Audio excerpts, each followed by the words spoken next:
question for you. All right, here we go. How do you circumcise a homeless man? Kick your mom at the chin.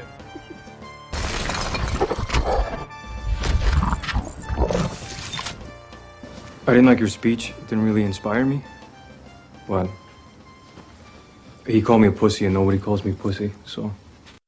Welcome to The Good, the Bad, and the Sequel. This is the movie podcast where we're talking sequels, and we do it in two parts. The first with an interview with an actor or someone involved that made the film worth watching, and the second, a discussion of the sequel, what they got right, what they got wrong, and how it could have been better. Really hope you enjoyed last week's interview with actor and voice actor extraordinaire Gary Chalk, who has a little role as the postman in this movie. The sequel that we're going to be covering, The Predator, not Predator, The Predator. And Gary just had so many stories of his career. And it's great that the guest that we have today doing this kind of has a connection. The Fly 2 is the pinnacle moment in Gary Chalk's career and just the behind the scenes of Scorby's death and how much he loved that. We went back to that 3 or 4 times throughout the interview. Man, Gary was a blast. But yeah, so The Predator. Ugh. Can't wait to talk about this one. But before I say anything about it, I got to introduce you to my partner in the sequel watching journey, Jamie Riccardi. Jamie, how you doing? Doing okay. How are you doing? I'm doing good. The movie, it took me like 3 sittings.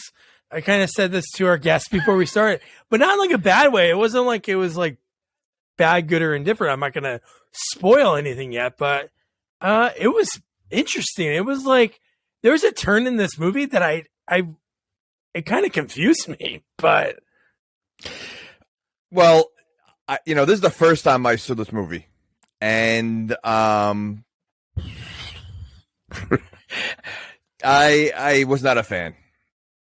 Whoa. Yeah. I mean, I'll go through all the details why, but yeah, I'm not a fan. Wow. Okay. So say no more. Let's get our guest on.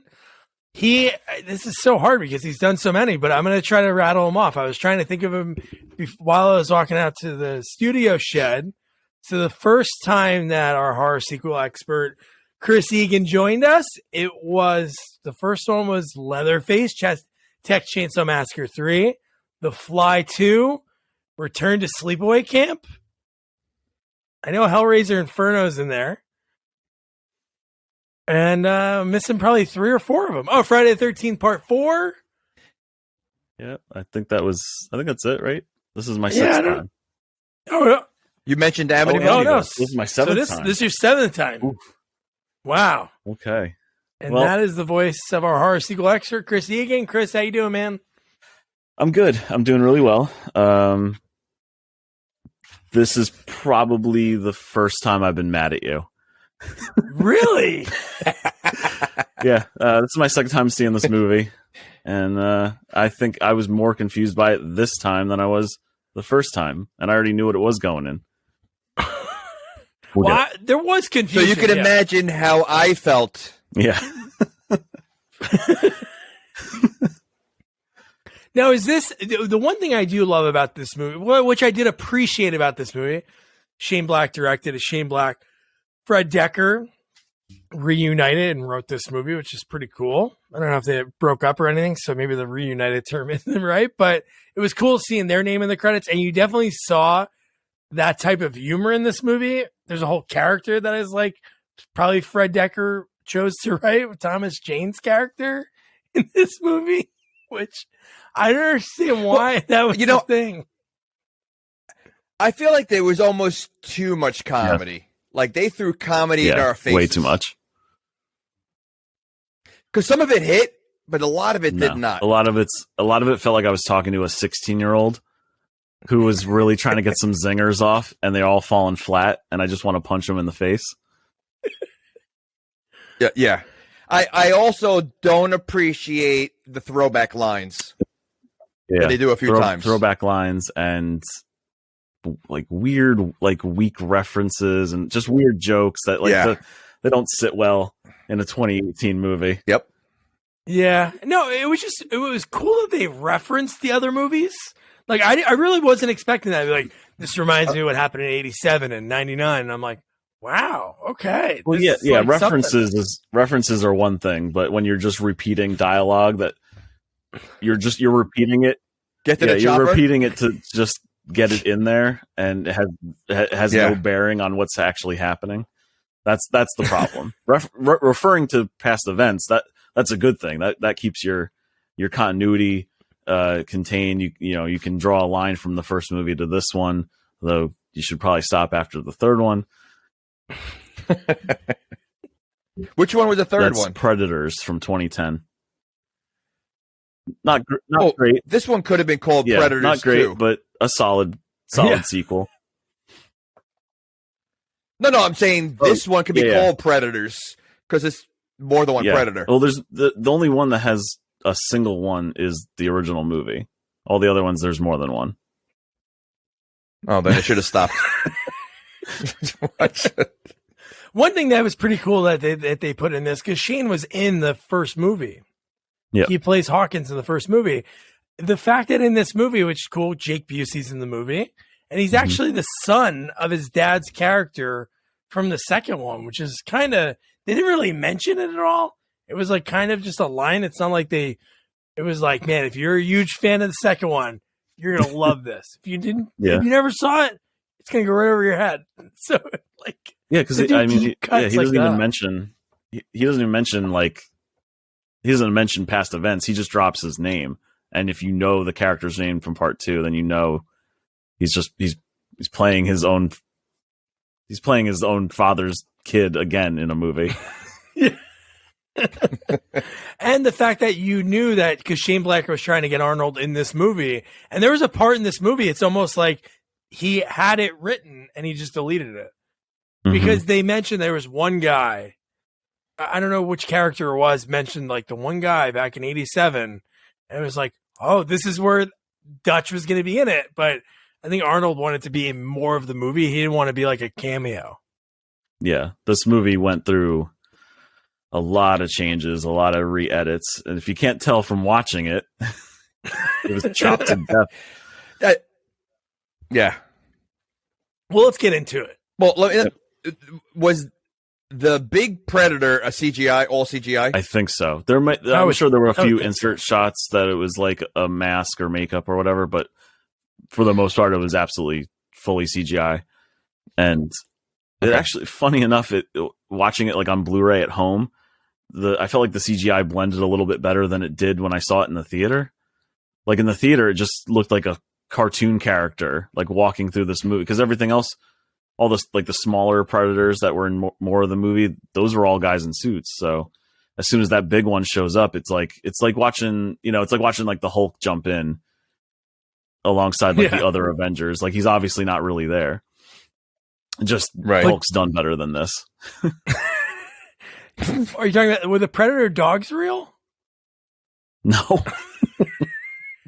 I don't know if you're joking or not. Well, we're not going to talk about them, but all right. We'll get to that too, because that made no sense it made zero sense at all. But no, we'll get into it. So 20th Century Fox, it's always cool to see that like in the opening.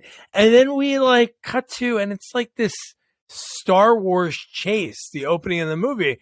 Because honestly, I was so confused as to what was going on until they kind of told us like 30 or 45 minutes in, like what the one Predator was doing. Because why would we think that a Predator would want to do something good? He does a few things good, right? Because he leaves a gift later on. Leave a gift. So is he really a bad guy? Because I have a theory who the real bad guy is. The kid. Because if it wasn't for him, they don't come to Earth. That is true. Yeah. I will say this about the opening. If you've seen the first 3 movies, even though they're their own separate stories, the Predator is, it's treated like a villain, but it does have like a moral compass. and like it Purpose. has its own set of rules and ethics and such.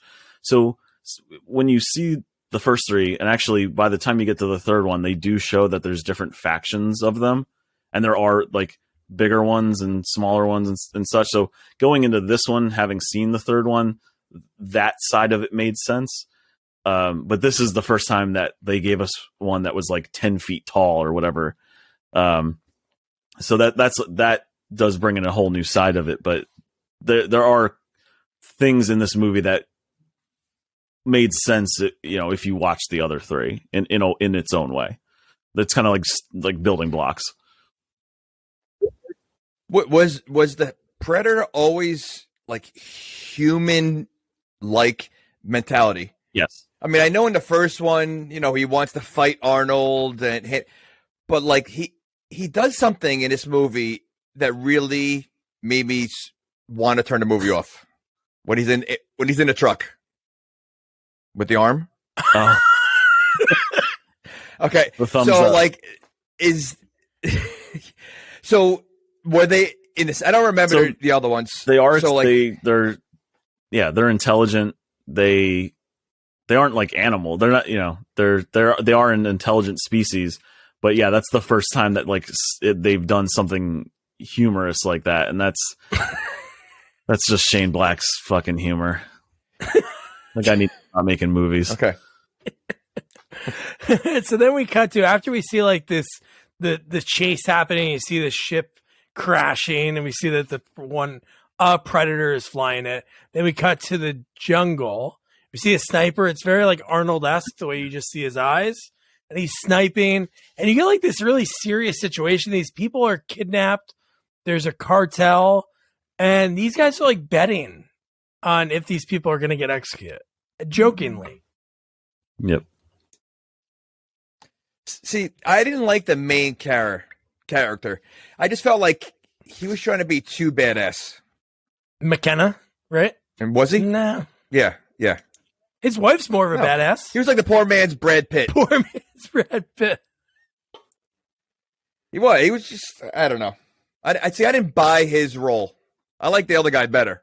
The black guy. Oh, he was great. Nebraska. I liked him a lot. Like if he was the main guy, I'm in. No, McKenna was, I don't know. You just like, and you know what's funny? McKenna like in the army gear. So in the scene, he sees the plane crashing, and like while he's looking at this, he's like, "You seeing this, boys?" And he snipes the cartel guy right at the right time. And then when they go off into the woods, that scene was so. The effects were really cool. Like some of the stuff that you saw when he goes to the ship and finds it, and he sees like one of his guys. But when that guy is like hanging, like right, isn't he strung up all? He's dead in the tree, right? Haynes. Yeah. Yep. Mauled to like flesh is left off him. And then doesn't he kill his friend? Yeah, he kills too. Doesn't he hit the button on he puts the wrist thing on and hits the button and it shoots out and splits his friend in half.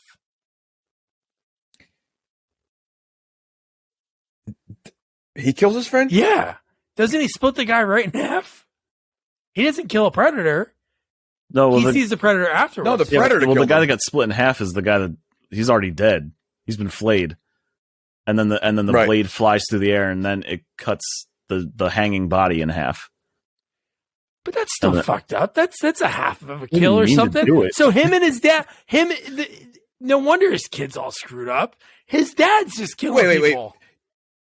Wait. You think someone who's dead, he killed him more? He's deader.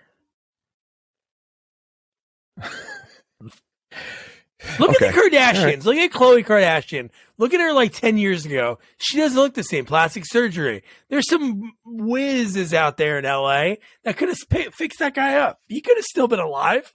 Did he check for it? Wait, you're saying this guy is dripping blood. He's like flesh is hanging off him. No breathing or heartbeat. But you think a doctor could bring him back? He was like drinking. Outside of Dr. Frankenstein? He was drinking a wine punch, and he spilled it all over himself. And then just at the time, it was a weird angle. But the fact that he shot him with that thing. We're going off the rails already. Yeah.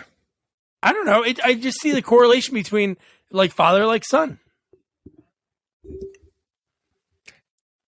I have a lot of issues about the kid. I do too. So The fact that the kid is the main vehicle of this movie, I don't know why. he's the villain. He's the villain, and why is He's the the movie villain. set on Halloween? Why? Was it just to get him out of the house? To be to have that? We'll talk about it in a little bit. Well, But they I'll could tell have you done right now, anything else. It had to Well, be a nod to ET. He also had a reason to put the mask on. Yeah. Yep. That's true. But he only shown one sign of autism in the beginning of the movie. And the rest of the movie, he's like a regular the magical autism. kid. Yeah. God, I got issues with this movie, Doug. there are issues in the movie. I know it's like too much comedy, but I'm telling you, there were some lines in here that really made me laugh. Like the Keegan Michael Key and Thomas Jane relationship. They're back and forth throughout the whole movie. It's like 4-minute bus scene of them just ribbing each other. Yeah, but see, there's only so much you could do that joke over and over again. And that he was using that the whole movie. He was crazy. That's why. There's one line that Keegan had that I did laugh out loud, but other than that, I was like stone, just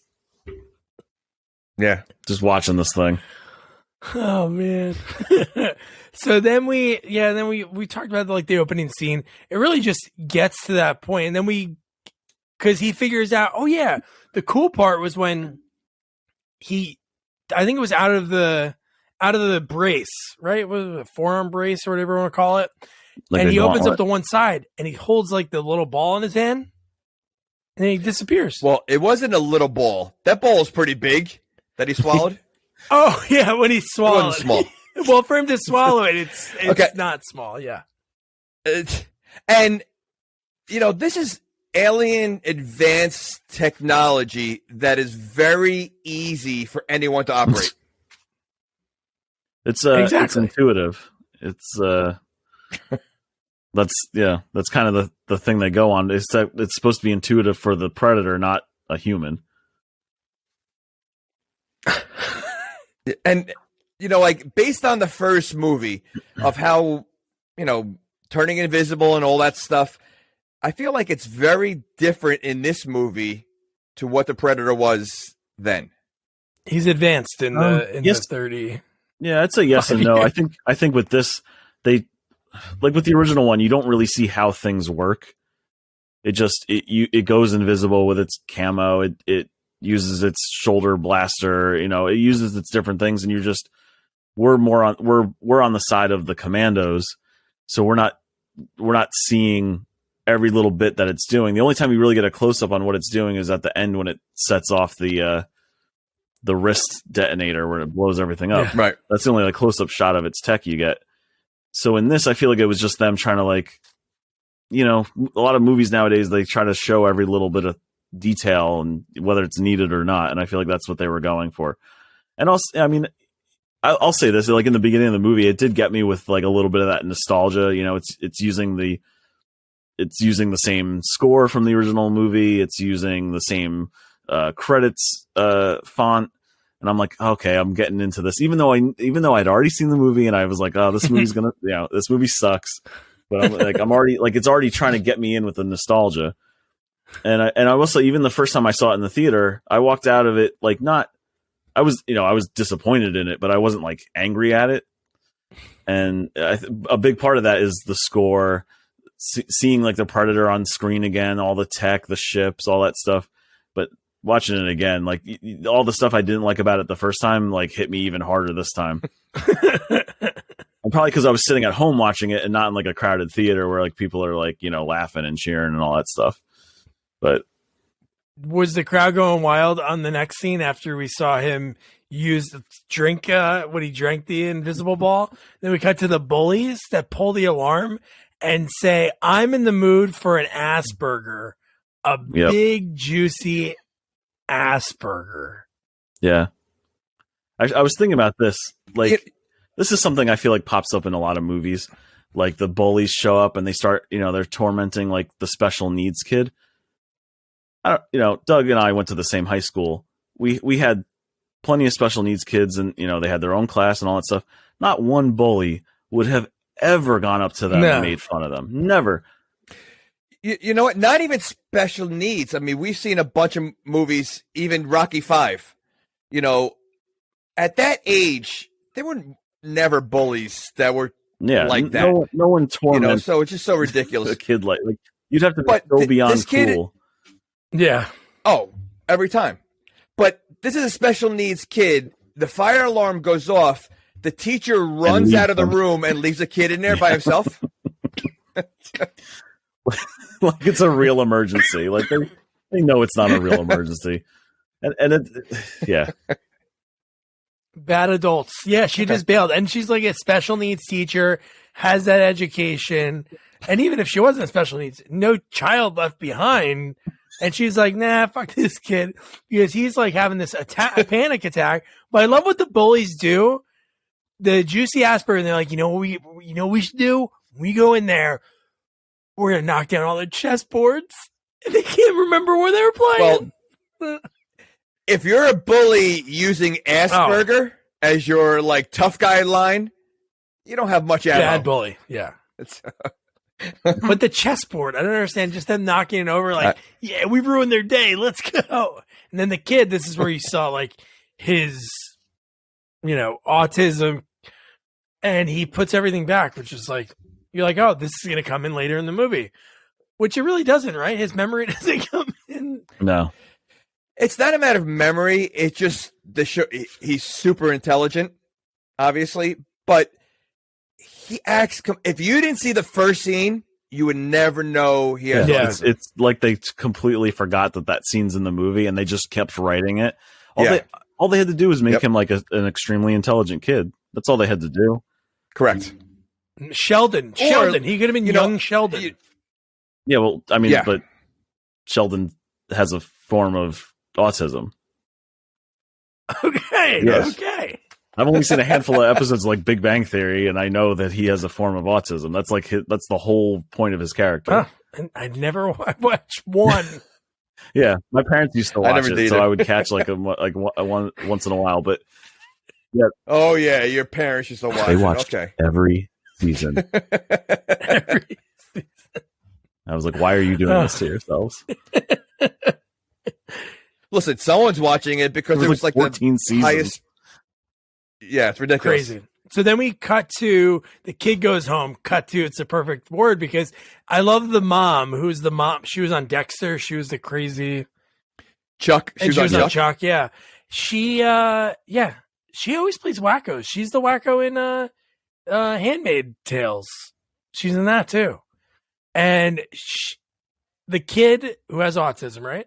He gets a note, if you mess this house up, I will cut you. Yes, I wrote this down. 1, most moms aren't going to have a joke like that with a kid that young. Maybe a high school kid, middle school kid, 2, he has autism. He's going to take it literally. Or does he? He does not. It's not. He like chuckles at it and puts it back on the counter. I'm like, What is this? What am I watching? Throw my notebook across the room. And then we get Gary Chalk as the friendly, because they filmed a movie up in Vancouver. He's the friendly postman. I don't know postmen, women, but I don't know if there's a rule of because the dad mailed everything to a P.O. box, that if it's sitting there for a certain amount of time, they're like, we got to get this shit out of here. So we're going to bring it to your house. Not that rule, but how about like giving everything to a autistic kid? Just I think the rule is that if there's something sitting there, I think the rule is if there's something sitting there for a long time, they contact you. They don't just drop it off and hope you're home. Or they just take it. Yeah. That should be the law. Wait, you said it could have been gun? I think it was stronger than a gun. Oh, shit. And then we cut to John Hopkins University, where Olivia Munn, who I love. She's good. I don't know if is she an actress? I don't know. But put quotes around that. I feel like she's the same character. Like if you cut the scenes of this and put them in the movie Office Christmas Party with Jason Bateman, same person. I feel like she's playing the same role. Well, is she a scientist or is she not a scientist? She's Dr. Brackett. She's a scientist. She acts like she's in the military. I know. She knows how to handle a gun and jump on moving. Oh wait, vehicles. not even that she handles a gun. That she has the balls to. Oh, there's this thing that I just saw murder 20 people. I'm gonna chase it down. Wait, that scene. I have so many questions about that scene. Like that scene really made no sense because they made a reference to that later in the movie and they never used it. Another thing, they're like, she goes, "Well, this is what happened to me, and this is how I got away." And then cut to later in the movie, they never fucking used that. Like, why would they bring that? We saw it, they brought it up, and then like there were so many of these things that you would think be set up for like the final act that weren't in there. Like, you know, like it made no sense. I guarantee you, those scenes exist. They just got cut. Probably. This movie was chopped up in the editing process beyond release the Shane Black cut. Come on. Well, she had an issue with one of the actors. One of Shane Black's friends, yes, who had some kind of issue with younger kids. And he was in the movie, and she wanted her scenes cut. Yeah, he's a real life predator.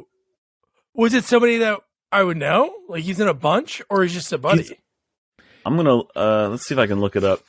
I remember when this came out. It was I think someone. Google might have the answer. Yeah. Let me see if I can look this up. All right, let me use my keyboard, my mouse. Because I remember when the movie came out and that story came out like right before it dropped in theaters, and it was. I looked him up, and I swear he was like a guy. He's like in stuff, but he's not like a household name. Right, he's not a major. While you're looking that up, this is where they mention. Yeah, I found it. Oh, sorry. What is it? Stephen Wilder Striegel. He had a minor role in the movie because he's friends with Shane Black. Wait, that fits. So he's into kids, and he had a minor role. Yeah. Whoa. Yeah, and he got axed. What else is he in? Anything else? Let's look. That's insane. Yeah, he was in. Was it Transformers or Avengers? One of those. Oh, yeah, I think you're right. He goes by Steve Wilder and stuff. He's always like a guy. Like he's like guy number 3. Yeah, security guy at security guard in Iron Man 3, you know. The detective he's still fucking guy's still working. Oh, man, I was hoping he's playing the role of guy who can't be within 500 feet of a elementary school. Yeah, he's in stuff dating back to like the early 90s, and then he had something that came out like last year. Jesus. So when she heard the story, she wanted her scenes cut out with him. They're like, she wanted him fired, so they fired him, but he had already shot those scenes, so they just cut the scenes. And I think they reworked it a little bit. I think they just put her in with like someone else and kind of like redid some of the dialogue, but not all of it. They could have just like superimposed like a chair on him or something. They're like some other actor. They wasted all their CGI and the other crap. But no, and so this is where the scene when the guy finds her and says, "Oh, we made a discovery." He goes, "Seen this before in 87 and 97 or 99," and then we find out the mom comes home that said she was going to cut her autistic kid. It's the lady from Dexter. And then we find out it's on Halloween. He goes downstairs and he has a pretty cool hangout. Like that's a pretty cool basement that he has for himself. I was very jealous. I'm in a shed right now. He had a whole basement.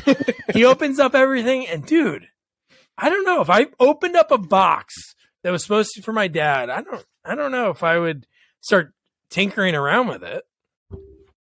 Yeah, why is he opening it in the first place? Exactly. Well, his dad doesn't live there. So that's another thing. What was that whole relationship? His parents divorced. Are they really divorced? No, See, that's the divorce. point. It really doesn't make much sense because it's like, are they divorced or is he just away on a mission and he's not home a lot? It's very choppy. No, I thought she mentioned something. We're not married she anymore. probably Oh did. yeah, that makes We sense. may not be married anymore, but he's a good soldier. But that just shows you, why is the mailman leaving something for someone else that doesn't live there? Yeah, why is he putting his address still there? So is this like divorce fresh? That his address is still because he has his PO box and then you have the secondary address, so he's still using his house. Like he knows what's in there is crazy. Just don't put another address, or don't you have a family member you can mail it to? That's the only person you can trust. Yeah, I assume that the divorce was very recent and that they don't hate each other. They're on, civil terms, and, it's not a big deal for him to like go to the house and pick stuff up when he's home, that sort of thing. But still, it's, a lot of the story, it comes and goes. I watched it 3 days ago. I couldn't even tell you really what the plot is of any of it. Well, that's a good question. Like what the plot of this movie is, there's really none. It's really, he's trying There's like 8 to threads and they don't go anywhere. Yeah. No, I know, but it's like, I don't know. He's trying to save his son that he put in harm's way. Because Right. he And sent that ipso facto. He started this whole movie. Yeah, that's a nice little plot. It makes sense. It's concise. And then you start getting into the other military guys who are clearly in need of real help, who are, I guess, were on their way to like a mental institute of some sort and get sidetracked. Lobotomy. Yeah. You have the different factions of predators. You've got the thing with the human DNA collecting. Well, you have the scientists who hire Olivia to do research, but then want to kill her later on when she Makes does no research. sense. Yeah. Within like no time. We haven't even gotten to Sterling K. Brown's character. Dude, what was there lines written, or was he just saying whatever was on his mind? He had some lines in this movie. I'm like, whoa, dude, the N-word right here? Like, yeah, I feel like they really tried to like, they made him like a goofier version of like Gary Busey's character from Predator 2. He's like, he's the government guy sent in. He knows that there's aliens. He knows about all these visitations. It's literally the same character, just shittier.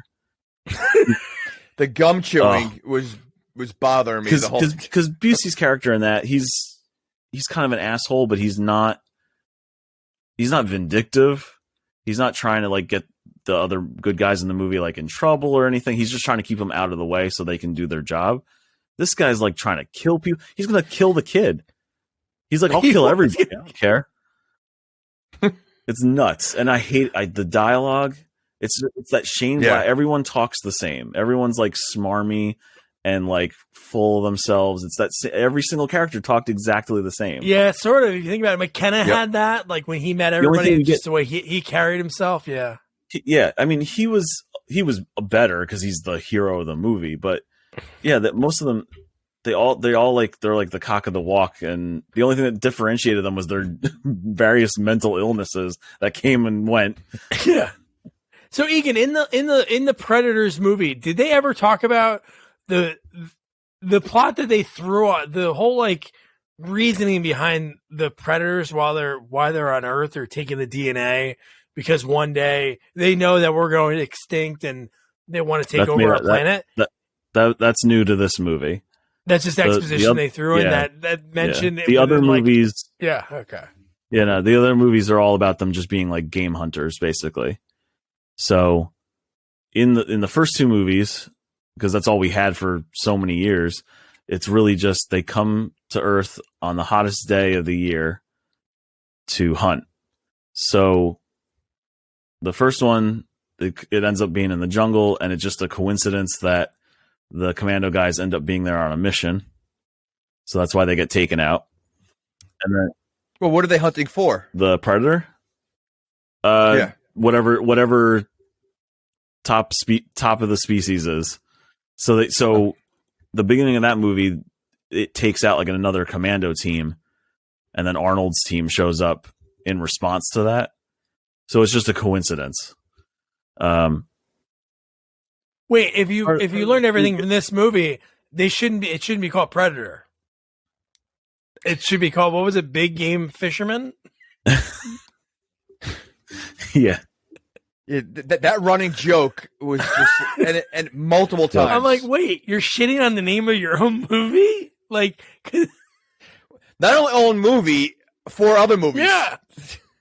Yeah, so the DNA collection thing was made up for this. In the other two, it comes to Earth. They come to Earth to hunt. They take out commandos, and the second one they take out like crazy like cartel guys and like love top cops, and then the third one is about them collecting people from all different walks of life that are like they see as like perfect killers. So and they drop them on another planet that's like a game reserve to hunt them. Which Jamie's shaking his head, but it's better than it sounds. It's not like this movie at all. I was gonna say, it's probably better than this one. Yeah, so you get like a commando guy, you get like a Yakuza assassin, you get like all these different people that are like top killers in their field of work, and they're dropped on another planet and they get hunted. Hey, Danny Trejo's in it. Adrian Brody. He's got a good cat. Okay. That sounds like the movie, that Stone Cold movie with Vinnie Jones, and they're fighting for whoever survives gets to live. They're all people that are on death row, whatever that movie was. They've done that so many times in so many movies. Oh, what is that movie called? I forget The Condemned. Yes. Yep. Yes. Classic Stone Cold. But So then we get that kid, when that kid is in the basement and he pulls up the 3D images, and then you see somehow from him doing that, and how he knows how to like swipe in the air and do all of that, whatever. But then it like triggers the predator somewhere else is like, oh shit, he's calling me or something like that. Like, yeah, I don't know. So the other predator was called to kill the other predator. So Sort of. He was like a bounty hunter. Was he... That's basically what they told us. We don't know what his real goals are because we couldn't really understand him because it was just like gargling for the most part. Well, they had subtitles. Yeah, so like, what the fuck was that? That was like in Major League 3, Back to the Minors, and they put up Japanese subtitles? Like, we would know that? Well, doesn't it that made no sense. It comes up in like the Predator font, and then it switches to English, right? No. No, it doesn't switch to English. I thought they maybe did. We the fancy maybe later in the movie. But okay. Oh, when it's like talking to like its supervisor or whatever, I guess it doesn't. But I know some of the scenes it switched over to English. But the hell I did not see that version. I just saw and I'm like, I hope this conversation is over soon because I'm not getting any of this. Yeah. The only thing I got out of it is that the normal sized predator was kind of over this whole mission that they were doing, I guess, with the DNA collecting, and the big one was sent to murder him. Why didn't the main guy kill him when he had a chance instead of bringing him back? You mean McKenna in the opening scene? Yeah, McKenna. Yeah. Why didn't he kill him? Like, why did he leave him? I don't know. He probably couldn't. He probably was like, "Holy shit, what is this thing?" Yeah, that was. I don't know. Because in past movies, they have the predators have like a code, so they like there's scenes where they won't attack someone because they're not holding a weapon. No. Why didn't McKenna kill him? Oh, the monster. Predator. Oh, I thought you were asking why didn't the predator kill McKenna? No. Why did McKenna? He had the chance to kill this thing. Yeah, no, I'm shocked. I don't know. Yeah, he's probably in shock. Like, holy shit, look at this friggin' thing that is right there. And he gets a quick look at what its tech can do, slicing bodies in half, and it goes through like a guy's chest in the beginning, right? It's like the same scene as the guy that's hanging upside down. Like, yeah. It kills one guy and then cuts the other body in half. Yeah, his buddy gets ripped in half from behind. Yep. And he just fell down a huge mountain for like, it was like in Black Sheep, right? In Black Sheep when he falls, and he keeps going and going and going. I was thinking of when Arnold jumped down. Like I thought it was another throwback to the first Predator. Oh yeah, Kinda. I guess it could have been. Kind of is, yeah. Wow.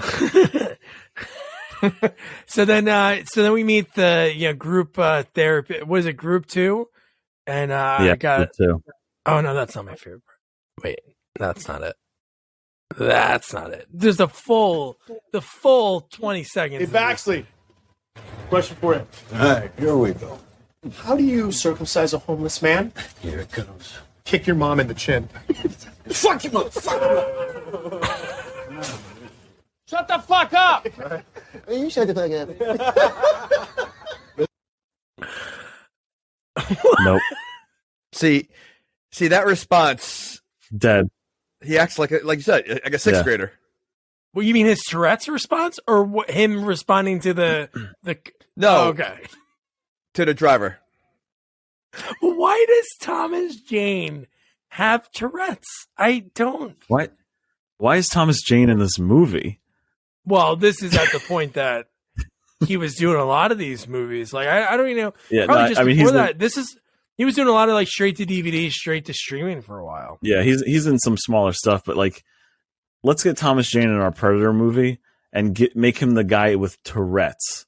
Exactly. He should have been the main guy. Yeah, I mean, I feel like, and I thought this like when I saw it in the theater, I was like, this is worse than like a South Park gag.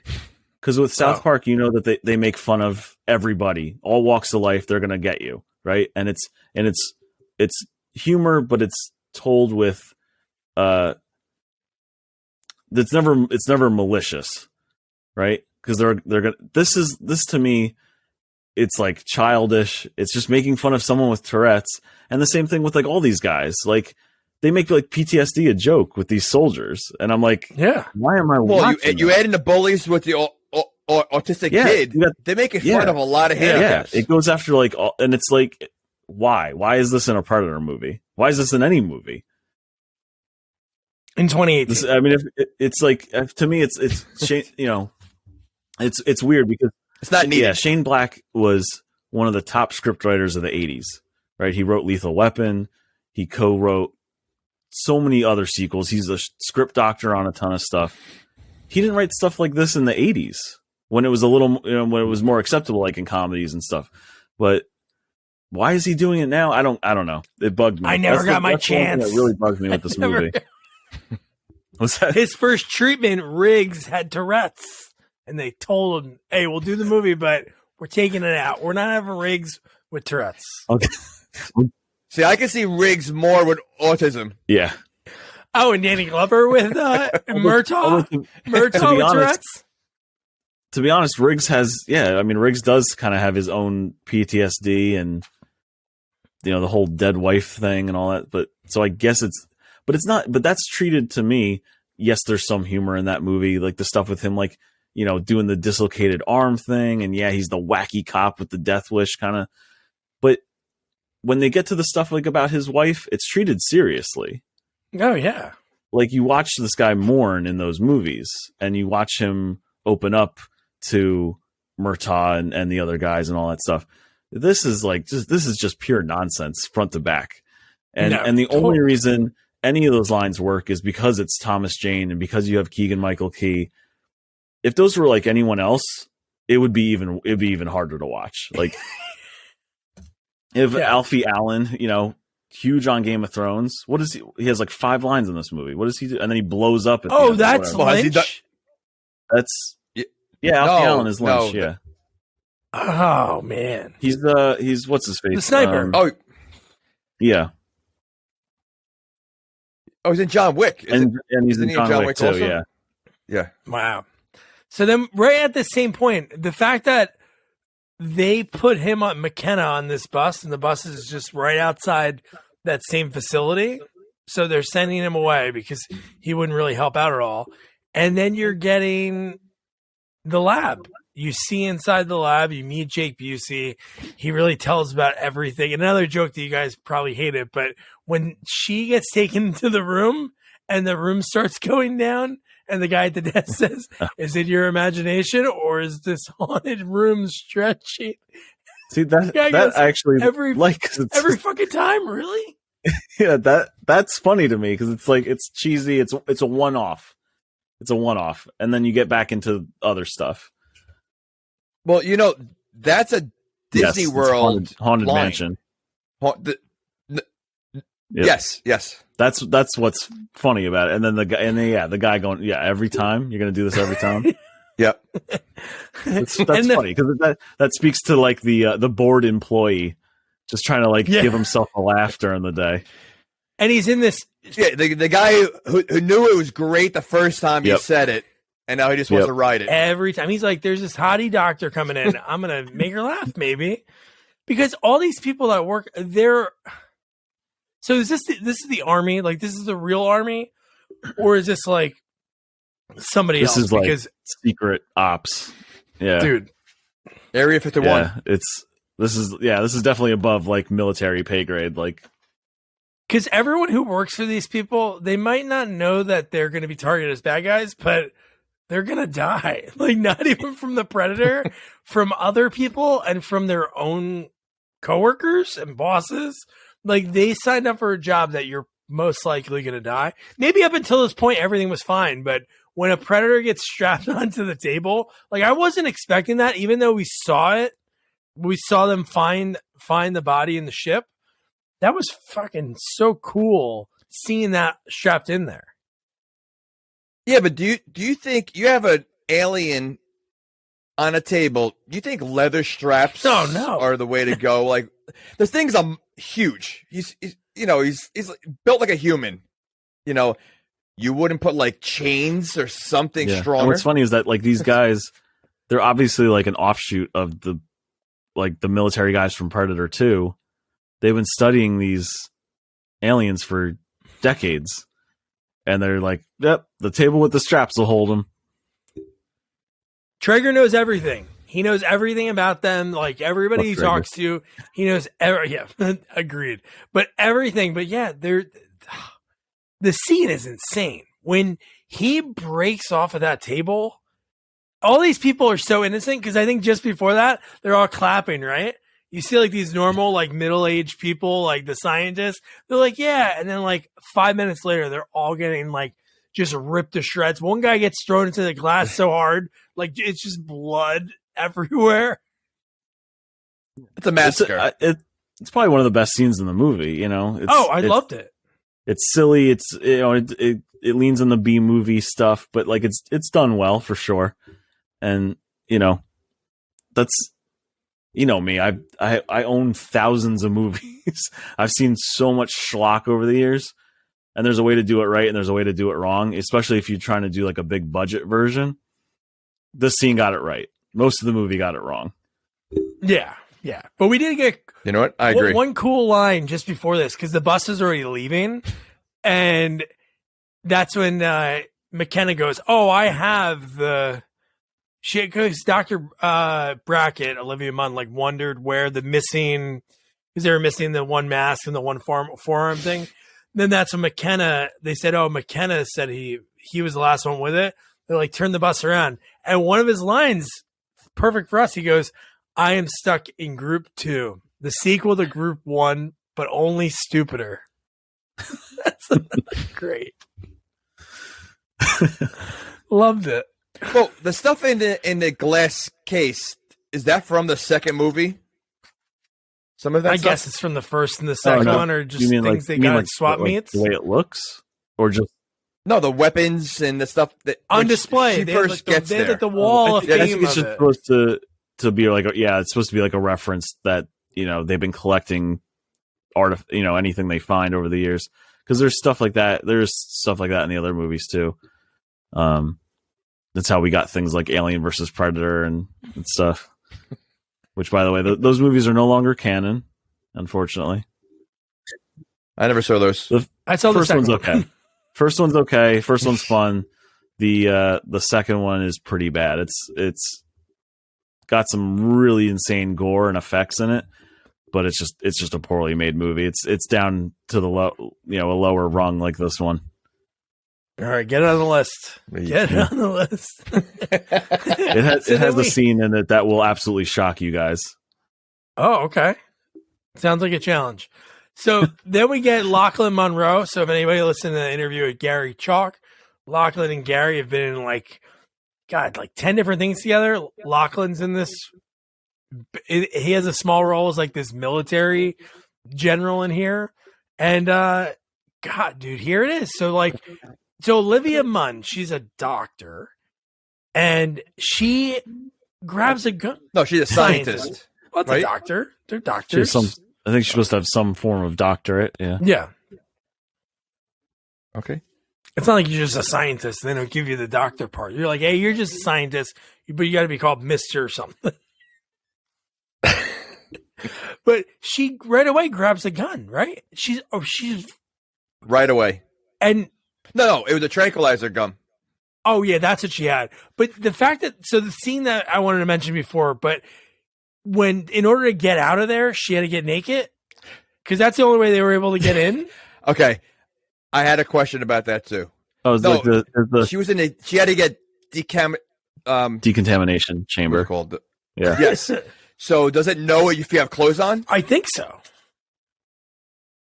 That's weird. Because that's how they got in there. Because they were like, "Oh, you have to." Because they were just both standing there, and her and Jake Busey, and he's like, "Yeah, but the sensor knows if you're naked or not." Well, no, it's not. It's not. I don't think it's like that. They're treating it like a clean room. So you take your clothes off, put them in a bag, walk through the sterilizer, put on scrubs or whatever. So why'd she have to take her clothes off when she went back in? She was naked, and the predator walked up to her. Yeah. And then just walked away. Because you could see she was vulnerable. So she wanted to take her clothes off to be vulnerable? I'm confused. Does she know the background of this? Wasn't she only naked because the predator broke out while she was going through? No, she was already in there. No, she was already in there. She was hiding. Yeah. And then she decided to take her clothes off. So maybe she doesn't know everything so well. Maybe from studying it, she knows the vulnerability. But wouldn't they teach that to everybody? Wouldn't all those people who are about to get massacred just go, ah? Because not all those people were harmed. So you want everybody to take their clothes off before the predator attacks? She wasn't even studying them, though. Remember she's on the bus and she's looking at the file and she's like, oh my God, there's aliens. Like, this is the first time she's learning about it. So she doesn't know their rules. No, she says, "Oh, they are real." So I think maybe she had some. Yeah, she probably doesn't know the rules. So she was like a basement dweller, like conspiracy theorist. Yeah. So maybe she thought the predator would be distracted by her naked body because he's a predator. See? Oh man! But no, then the fact that she turns into this like badass, that she's chasing this thing. It's running, and I love that they're all group 2 is sitting on the bus, and they look over and they just see a guy get thrown, like a guy that was just a security guard, thrown off the top of it.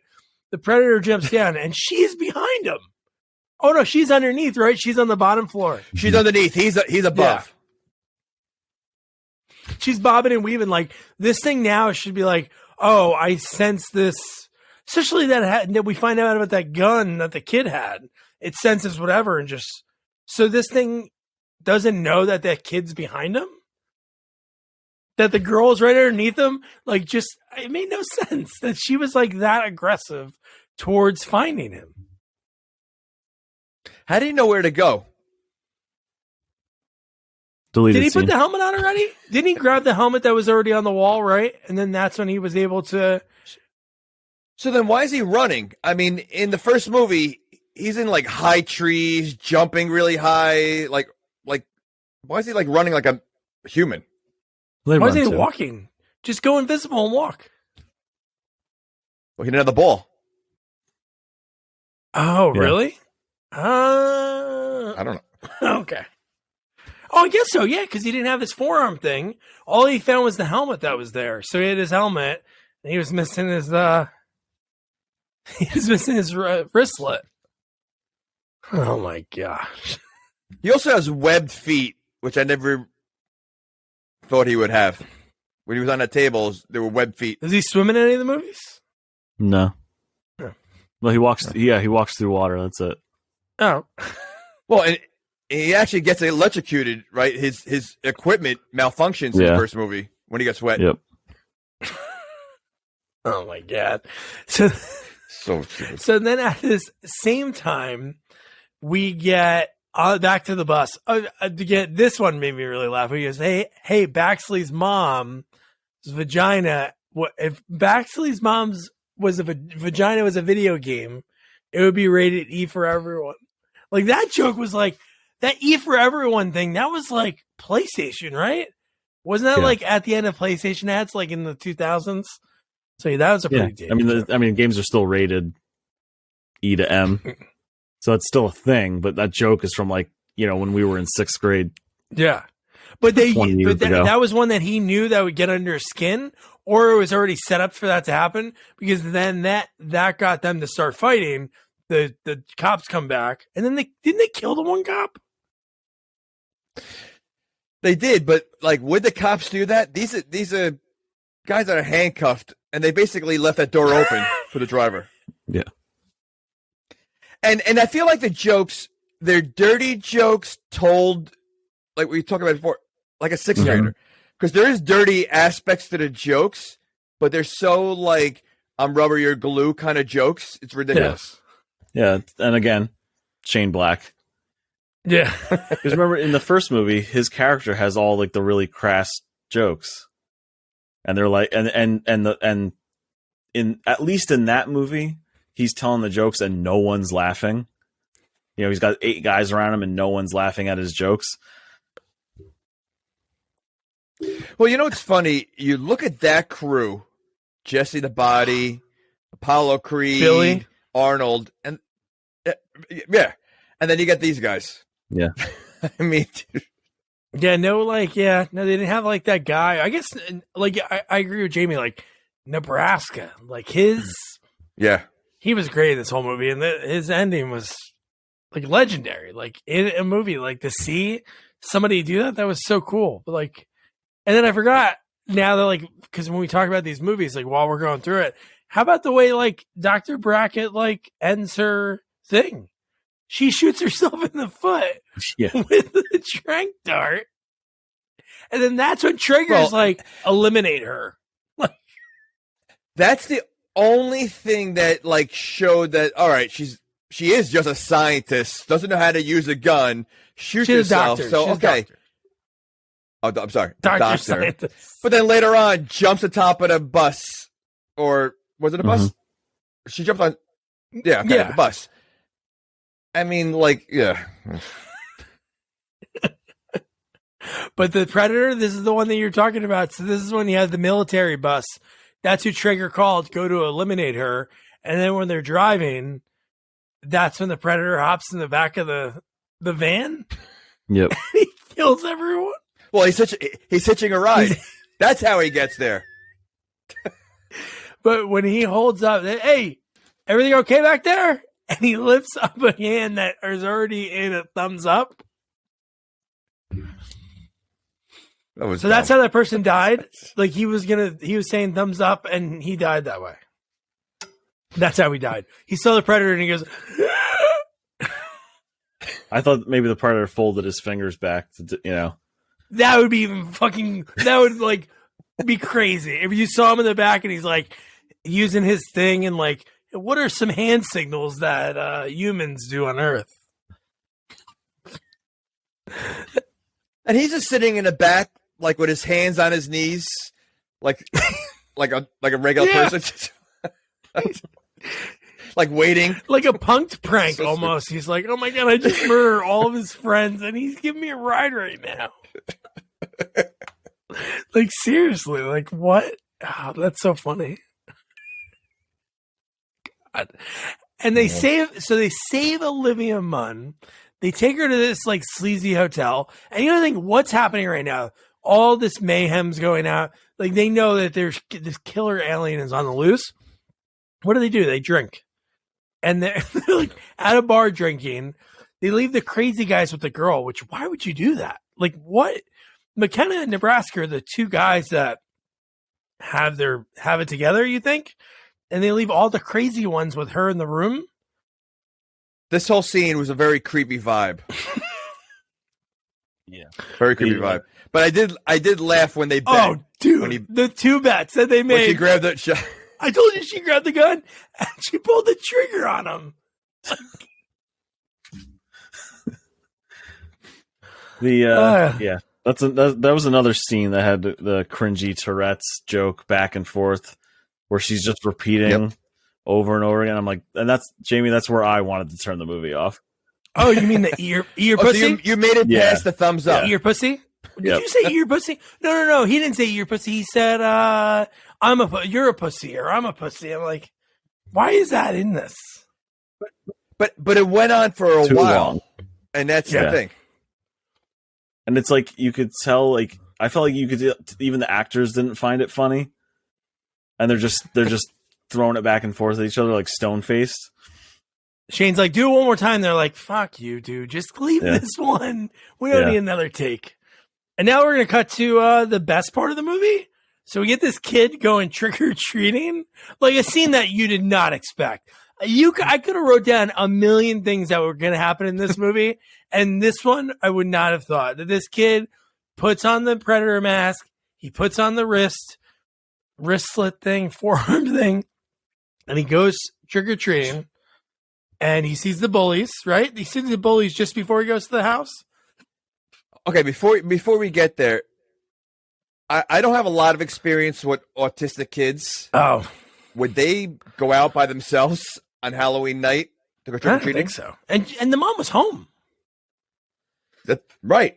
Yeah, I mean, and I have a little experience, like a little bit, and there's a saying that's, if you've met one kid with autism, you've met one kid with autism, because everyone it's such a wide range of different versions and challenges that they face. But I don't know one kid that would go by himself.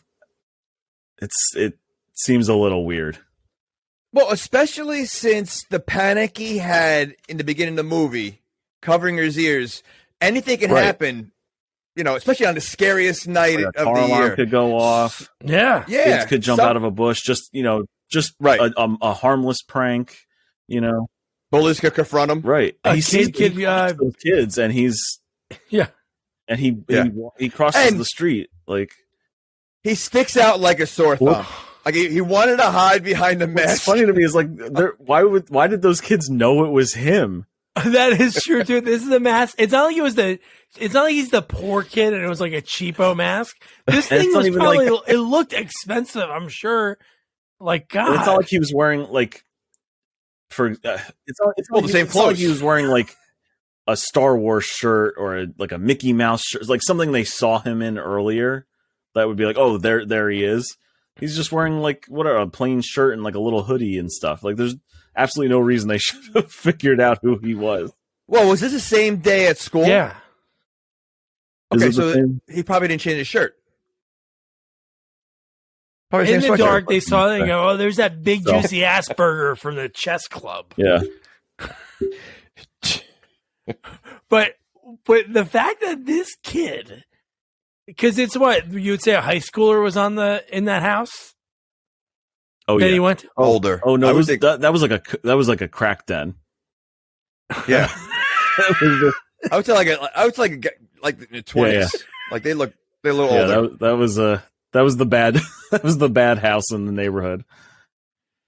Again, to leave a autistic kid walking around. Yeah. To that rough neighborhood. The fact that thing pops out and blows that guy up. Yep. Right Murdered. to the chest. Let's call it what it is. The kid murdered that guy. And who else was in the house? So there could have been multiple people. I mean, the bullies were impressed. It was like a house of meth heads. Yeah. No great loss. But the kid just murdered, accidentally or whatever, and act normal like the next scene. Like nothing happened. Yeah. At first it kind of plays like he didn't realize what happened. But It'd be okay. So at first it shoots through the kid, the guy up on the balcony, dead, and then it shoots again and blows up the house, and then it knocks him. At first he doesn't realize that anyone's dead, and then the house blows up. This is a kid is able to manipulate alien software. You're gonna tell me he doesn't know that he just blew up a guy? No, because the his wrist. A lot of times the equipment acts like on its own. It's like an AI. No, it does. It saw the rock throwing as like a lethal threat and murdered him. I would think you're gonna feel a rocket come off your arm. It's a laser blast. A laser blast. Yeah, no, but okay. that was in this movie that Pure energy. Kid did that. Yeah, I totally forgot about that. So when you see like the blast go through the guy's chest and real quick the blood fly, I was like, oh shit. I watched it 3 times. I kept rewinding and I'm like, dude, this kid just murdered someone. Slaughtered. What's his body count by the end of this? He takes out that entire house. Doesn't he take out? And there's a lot of people in there. Yeah. They're all hanging out. It was book club night on Halloween, and Jesus, all these people died. All these meth heads. So then just some funny. So then you get McKenna. He goes to the house, and he's like, "Hey, I sent something here." And this is where the wife, when Jamie reminded us she was like, "You don't live here anymore. This isn't your house. You can't just come here." And this whole scene is crazy too, because I think he finds the box downstairs. It's open. And then that's when he leaves by himself to go find Rory. And what else happens? Everybody else stays there. They don't even go to help him, right? Only Nebraska goes after he leaves them with. Yeah, because she gives the speech that you played at the beginning. She gives the speech about, my husband may not be he might not be a good husband, but he's a good soldier. That whole thing. And they're like, all right, I guess she recites his stats like it's a baseball card.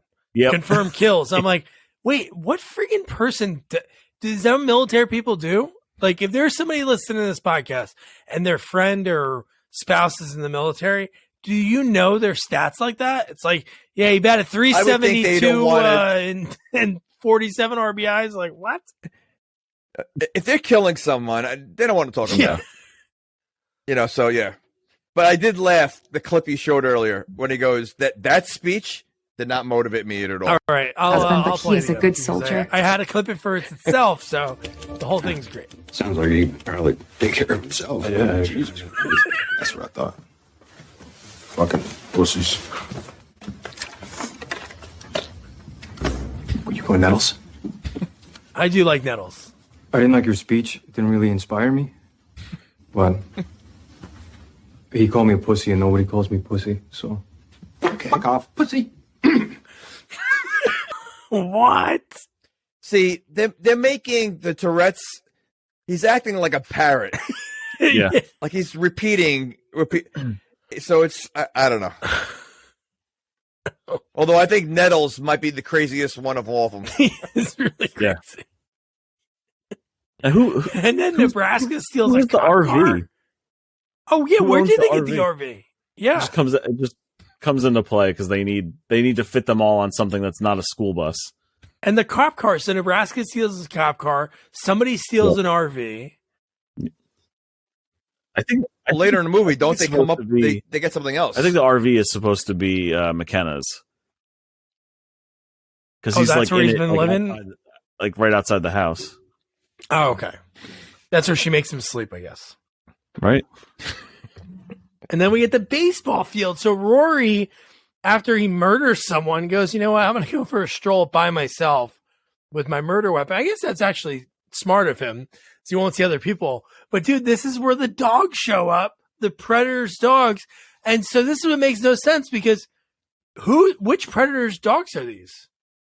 The little Predator or the big Predator? Why do predators need dogs? Are they living like a normal life at home? on their planet? Well, Like after a long day of They're killing people. they're just they're hunting dogs. They were introduced very in the third sweet. movie. Yeah, honestly they were introduced in the third movie and they were actually scary. In this one, not so much. They have dreads. they're house trained. They're basically the predator on a dog's Yeah. body. So stupid. Got to keep it simple. One of them gets murdered point blank by Nebraska. He puts the pistol next to its head. Yeah, the dogs are really And then there's the stupid. one that like lasts through the whole rest of the movie. He was And the they friend. shot it. They shot it in the head, and it lives, and it's like kind of stupid. It's an alien. It's an alien. They're like It's not a dog. Like partially lobotomized it, They so did, it's like, and then it's like friends with like Olivia Munn. It's like protecting her because she's the one. I think that isn't she the one that shot it in the head? I thought it was Nebraska did it. No, Nebraska Yeah. No, because at one point they hide it. They go, get in. Yeah. Like, they don't want him to Makes get no killed. Because someone shoots it in the head, and then they're going to shoot it again to kill it, and they're like, no, don't. Why? I don't know. And then it's like their dog after that. It's bizarre. It's so stupid. God. And then when you get the whole scene when the Predator shows up and they're firing every bullet that they have at it.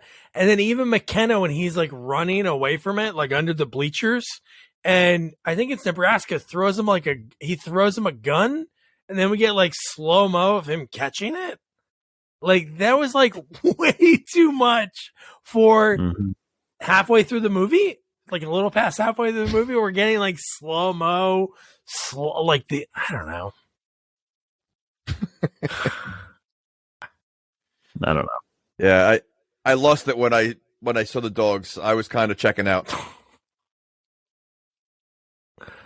But then we get the Sure. Bible. How about when Nettles is driving the RV and he's oh wait, maybe that was the dogs they were running from, right? Is that when they were all firing just at the dogs? Or was the Predator actually on the baseball field? I think it's just the dogs because the big guy shows up like right at the end. The big guy shows up at the school, but the little guy, the little Predator, which is not really little, but we'll call him little. But He's when 7 he feet pulls Nettles out of the RV, I was like, no, I like that guy. And in my head, I'm like, eventually all these guys are gonna die, right? Like, Oh yeah. you know that has to happen in these movies, but you're trying to guess like who's gonna be first. I was totally wrong because at that point I'm like, oh, he's gotta go, right? Like he's not like one of the main guys, but he gets saved. Why? Because they're all getting ready to put their guns down, and Thomas Jane flips on the Tourette's and he says, "Fuck you, pussy," and that kind of distracts the Predator, and he's able to shoot him a bunch of times.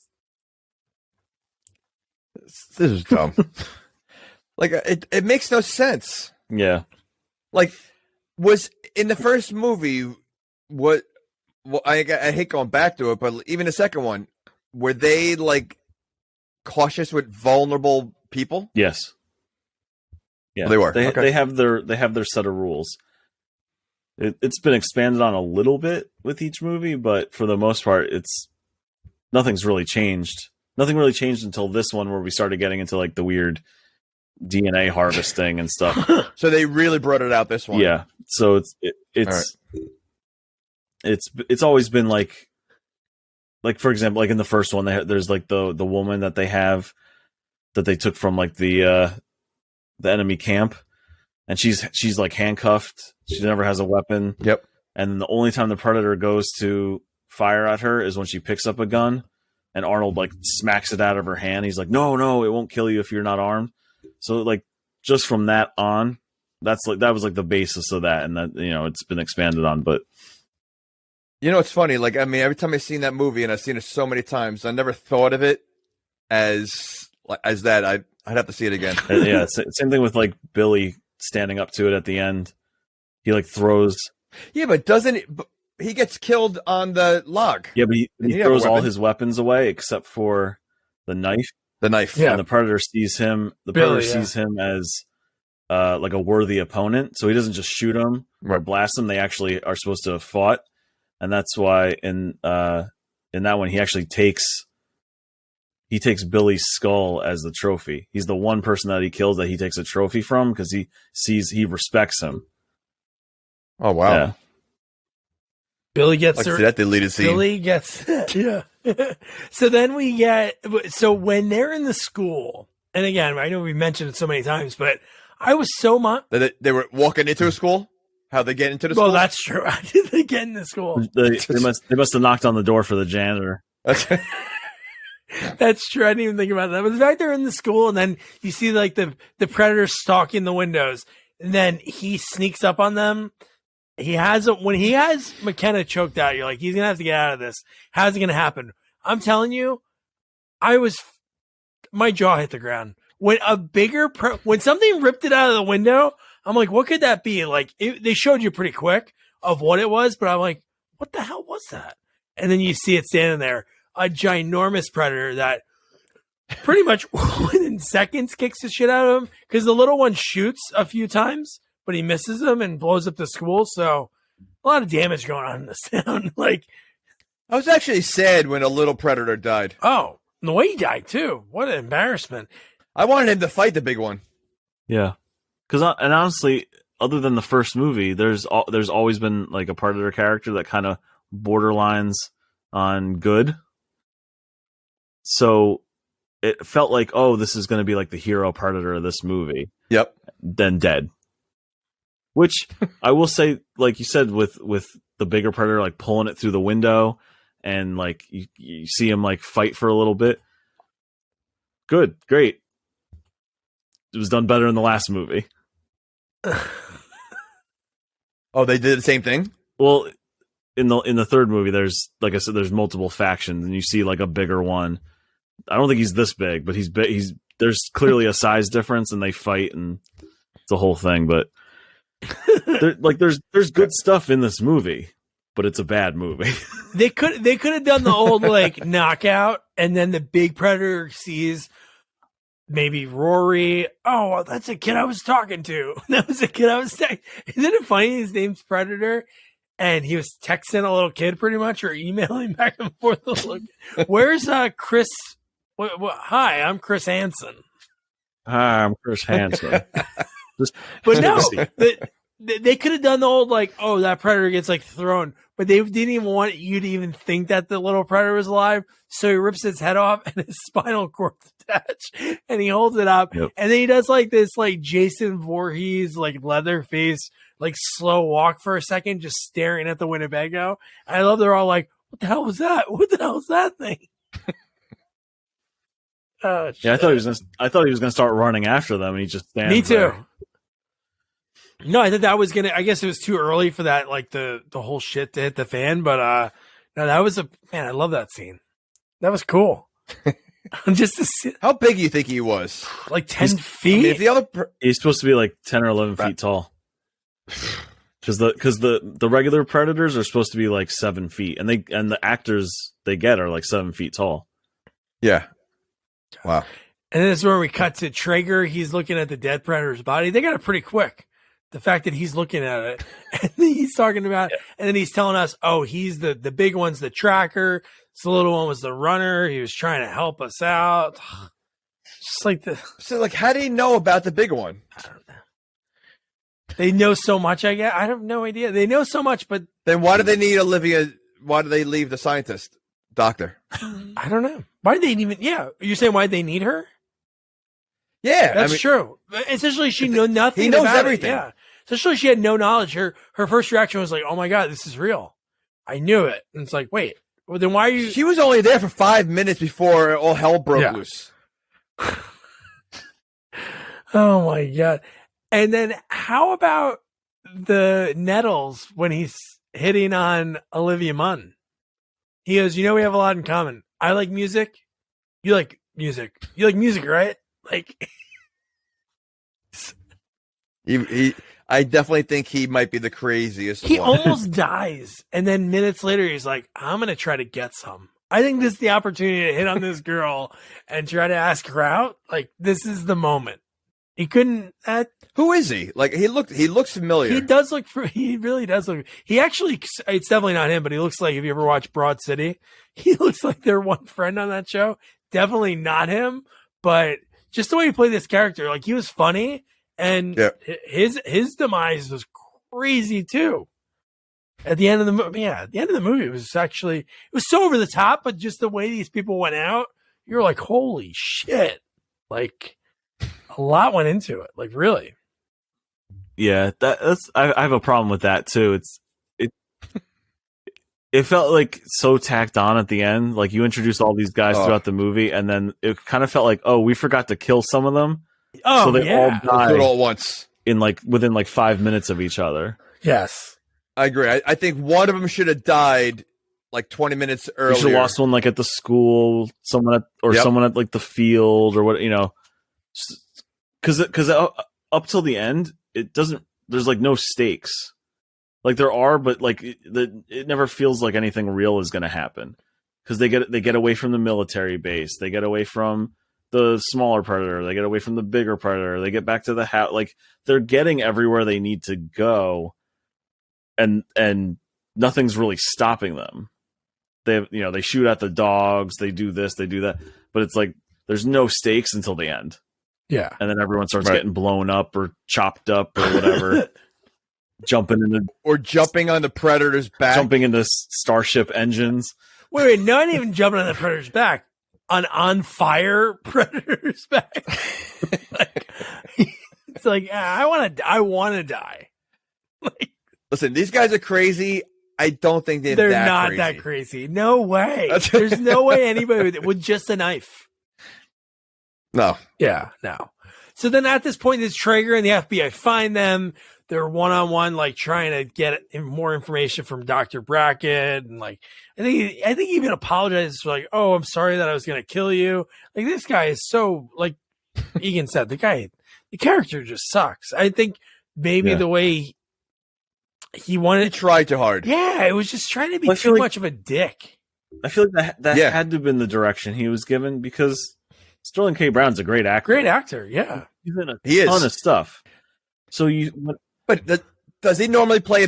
Does he ever play a bad guy? Not that He's played shady characters, right? But shady, yeah. But there's a difference between shady and just being a jerk, like the way he was, chewing the gum and just being hamming it up. Yeah, but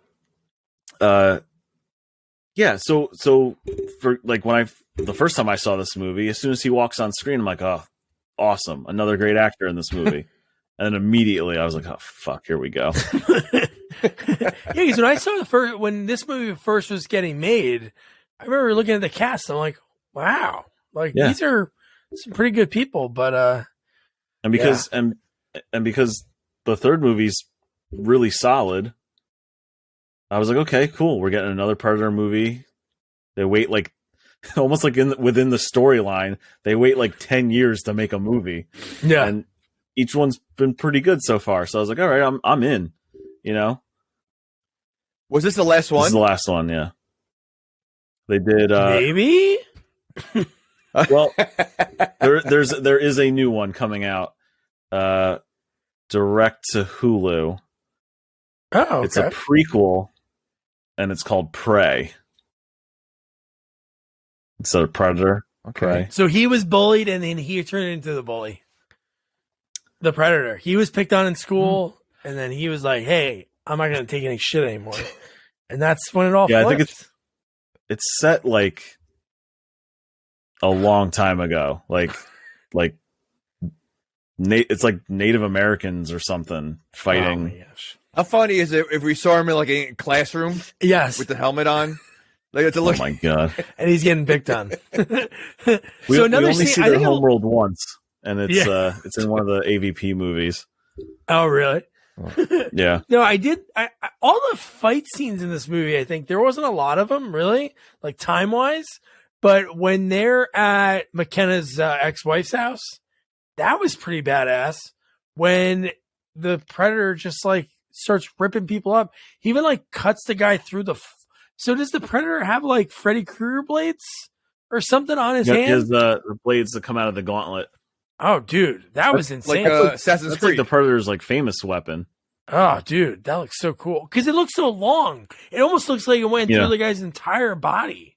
Because it went through the floor and almost up to his like throat. Because he was like throwing up blood within seconds. All right, hold on a second. So the wrist thing is called a gauntlet? Oh, is that what it's called? Oh, good. That's a better phrase than forearm thingy. And okay, so that thing, when he picks it up, is it's hollow. It's pretty thin. Mm-hmm. Where's he hiding all this stuff inside the gauntlet? Well, it's special alien tech. it's alien magic. It's very light. Okay. Oh, dude, I would love if the kid killed there's the saying bullies about with that. About advanced technology. Always, it's indiscernible to magic to a more primitive species. Like if you were to show your iPhone to George Washington, his head would explode. It's advanced technology is indiscernible to magic to like a less evolved species. So it's that's why it bothers me that this kid could figure out how to get on a ship. 100%. It's nonsense. Fuck this movie. The craziest part of this movie, just the people that work for Traeger, even though I know they're getting in there bad when they sign up, they know that they're doing some shady shit. But when Traeger and the army steal Rory and they're planning on killing, and they do the bad guy thing, like, okay, yeah, I'll kill her now. Like, and he's like walking behind her and the predator dog saves her. She pulls a grenade and puts it under his flak jacket or his bulletproof vest. And then they run and jump and he explodes. What a way to go. Well, the dog brought the grenade, right? Didn't the dog drop their grenade? Oh, did he drop the grenade? He was playing fetch? But it still had like the pin in it. He had it like in his mouth or whatever. And then she picks it up and blows the guy up. What is this? That's crazy. That's not even self-defense. That's just murder. That is murder. He was already on the ground. It's just straight murder. Jesus Christ. There's a lot of murder in and this then movie. Thomas Jane's character, Coyle, has like a great line in this movie because it's so true. Because he even says how silly it is, which I don't know if Shane Black was like writing it that way, but he goes, wait, we're going against aliens and the army? Because that's really what this movie is. And that is like not even fathomable. Like, why would you even try? I know it's your kid getting taken. I think there was more human on human murder than predator human. Yep. Oh, yeah. Those people killed a lot of people. And the crack house. And Rory with his 17 kills. Because just thinking, not even the people that he killed then, what about the family members that were like so distraught and then maybe I don't know. But then I think a funny thing in this movie, I don't know how electric fence how they work, but how about when they had the electric fence, they zoom in on the sign, electric fence, and they showed two army guys put jumper cables on them. Like, isn't electric fence always electrified? Do you have to really physically go out there and put jumper cables on it? Maybe the generator went down. In Jurassic Park, doesn't the fence go down? But that was because the power went out. Not that one of the employees. The hurricane knocked the power out. Yeah. I was like, wait, they have all this money. They're doing all this stuff with alien technology, but our budget for actually real electric fences isn't that good. And what would that even do? That did something. That did something to me. See, it makes no sense to even have that in there like that.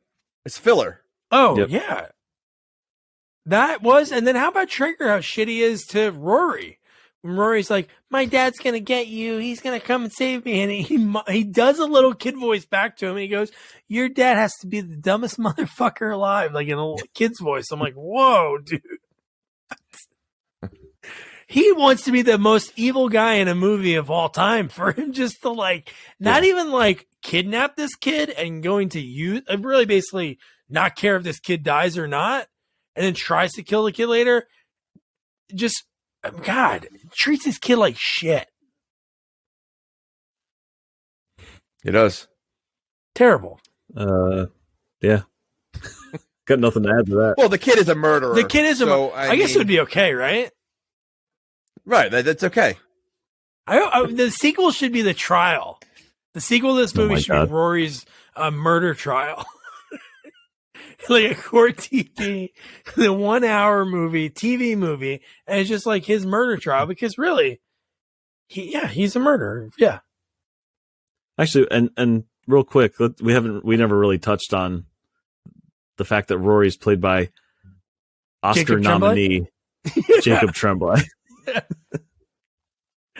He's great in everything, but he's a kid and he's gotten some weird roles, and this is one of them. Yeah. Wasn't he in a movie with he wore a helmet? Yes. He was in that. He was in that movie Wonder, which is also problematic for its own. Yeah, its own reasons. Oh yeah. Yep. So McKenna. Hey. No, you know what? Yeah. I don't want to take anything away from this kid because the kid actually is a good actor. Yeah. He's acting well. He did a good job. But what he's given is ridiculous. Yeah. So yeah, McKenna, he goes invisible. He uses like the magic ball bearing to sneak into that room because he's trash talking Traeger like over the walkies, right? Or he calls him or something because he's thinking his dad is like in the woods. It's like a McClane, like a John McClane kind of moment. And then he happens to be in that room because he knocks Traeger down. And then how about Traeger's like his like stoolie the whole movie? That white guy that just like, yeah, sir. And he was like kind of like evil. He gets killed by the tranq dart, which you wouldn't think would kill somebody because he shoots it in his eye. Oh yeah. He's like, you fucked with my kid and just right in the face. Yeah.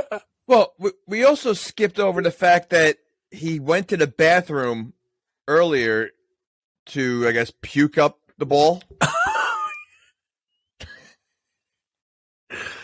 You know, I mean, which is, think about how long it's been in there. It's true.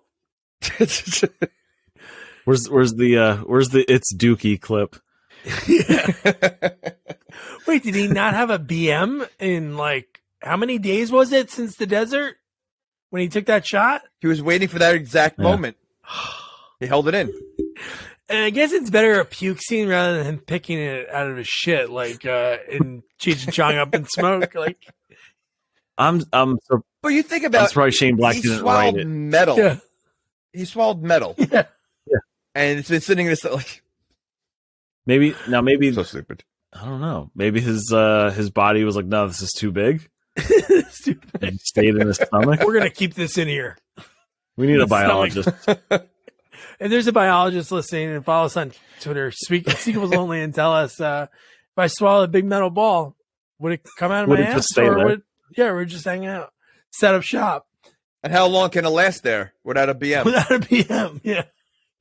So then we get Lynch. This whole time, Lynch is up top getting ready to snipe, and he didn't have really any lines in this movie, really like a handful. So I guess it would have been a good bet that he had been the first one to go down.